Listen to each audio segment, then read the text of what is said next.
My YouTube channel. ಇವತ್ತಿನ ವಿಡಿಯೋದಲ್ಲಿ ನಾನು ನಿಮಗೆ ಹೋಮ್ ರೆಮಿಡಿಯೊಂದನ್ನು ಶೇರ್ ಮಾಡ್ತಾ ಇದ್ದೇನೆ. ಈ ರೆಮಿಡಿನ ನೀವು ಯೂಸ್ ಮಾಡೋದ್ರಿಂದ ನಿಮ್ಮ ಸ್ಕಿನ್ ಗ್ಲೋ ಆಗ್ತದೆ, ಹಾಗೆ ಮುಖದಲ್ಲಿರುವ ಪಿಂಪಲ್ಸ್ಗಳು ಆದಷ್ಟು ಕಡಿಮೆ ಆಗ್ತದೆ. ಈ ರೆಮಿಡಿನ ನೀವು ಮನೆಯಲ್ಲೇ ಇರುವ ಮೂರೇ ಇಂಗ್ರೀಡಿಯೆಂಟ್ಸಿಂದ ಸುಲಭವಾಗಿ ಮಾಡ್ಕೊಳ್ಬೋದು. ಸಾಮಾನ್ಯವಾಗಿ ನಾವು ಹೆಣ್ಮಕ್ಳು ಮುಖದಲ್ಲಿರುವ ಪಿಂಪಲ್ಸ್ಗಳು ಕಡಿಮೆ ಆಗಲಿಕ್ಕೆ ಶಾಪಿಂದ ಹೋಗಿ ಕ್ರೀಮ್ ತಂದು ಯೂಸ್ ಮಾಡ್ತೇವೆ. ಇದರಿಂದ ನಮಗೆ ಹಲವಾರು ಸೈಡ್ ಎಫೆಕ್ಟ್ ಕೂಡ. ಆದರೆ ನಾವು ಮನೆಯಲ್ಲೇ ಸಿಗುವ ನ್ಯಾಚುರಲ್ ಇಂಗ್ರೀಡಿಯೆಂಟ್ಸನ್ನು ಯೂಸ್ ಮಾಡಿಕೊಂಡು ಕ್ರೀಮ್ ತಯಾರು ಮಾಡೋದರಿಂದ ನಮ್ಮ ಮುಖಕ್ಕೆ ಯಾವುದೇ ಸೈಡ್ ಎಫೆಕ್ಟ್ ಕೂಡ ಇರುವುದಿಲ್ಲ, ಹಾಗೆ ಒಳ್ಳೆ ರಿಸಲ್ಟ್ ಕೂಡ ಸಿಗ್ತದೆ. ಹಾಗಾದರೆ ನಾನು ಈ ರೆಮಿಡಿನ ಹೇಗೆ ಮಾಡೋದು ಅನ್ನೋದನ್ನು ನಿಮಗೆ ತಿಳಿಸಿಕೊಡ್ತೇನೆ. ವಿಡಿಯೋ ನೋಡೋಕ್ಕಿಂತ ಮೊದಲು ಯಾರೂ ಇನ್ನೂ ನನ್ನ ಚಾನಲ್ಗೆ ಸಬ್ಸ್ಕ್ರೈಬ್ ಆಗಿಲ್ವೋ ಪ್ಲೀಸ್ ಹೋಗಿ ಸಬ್ಸ್ಕ್ರೈಬ್ ಮಾಡ್ಕೊಳ್ಳಿ, ಹಾಗೂ ವಿಡಿಯೋ ಇಷ್ಟವಾದಲ್ಲಿ ಪ್ಲೀಸ್ ಲೈಕ್ ಮಾಡಿ. ನಾನಿಲ್ಲಿ ಮನೆಯಲ್ಲಿ ಸುಲಭವಾಗಿ ಸಿಗುವ 3 ಇಂಗ್ರೀಡಿಯೆಂಟ್ಸ್ ತಗೊಂಡಿದ್ದೇನೆ. ಇದು ಸ್ವಲ್ಪ ಹೆಸರುಬೇಳೆ ಮತ್ತು ಸ್ವಲ್ಪ ಮೊಸರು, ಸ್ವಲ್ಪ ಯೆಲ್ಲೋ ಪೌಡರ್ ತಗೊಂಡಿದ್ದೇನೆ. ನಾನಿಲ್ಲಿ ಒಂದು ಮಿಕ್ಸಿ ಜಾರ್ ತಗೊಂಡು ಇದಕ್ಕೆ ಹೆಸರುಬೇಳೆಯನ್ನು ಹಾಕಿ ಪೌಡರ್ ಮಾಡಿಕೊಳ್ತಾ ಇದ್ದೇನೆ.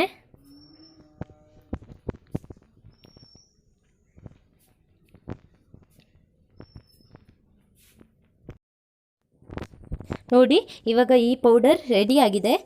ಇದನ್ನು ನಾನು ಇನ್ನೊಂದು ಬೌಲಿಗೆ ಟ್ರಾನ್ಸ್ಫರ್ ಮಾಡ್ತಾ ಇದ್ದೇನೆ.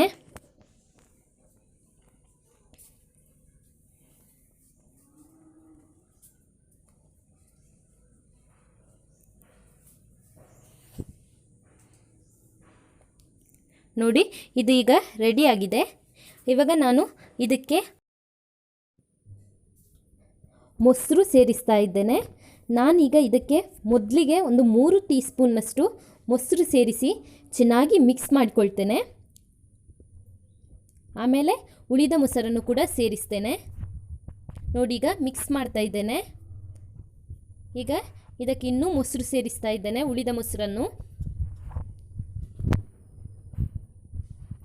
ನೋಡಿ, ಚೆನ್ನಾಗಿ ಮಿಕ್ಸ್ ಆಗಬೇಕು, ಈ ಕನ್ಸಿಸ್ಟೆನ್ಸಿಗೆ ಬರಬೇಕು. ಈ ಟೈಮಲ್ಲಿ ನಾನಿಲ್ಲಿ ಸ್ವಲ್ಪ ಅರಶಿನ ಪೌಡರ್ ಸೇರಿಸ್ತಾ ಇದ್ದೇನೆ.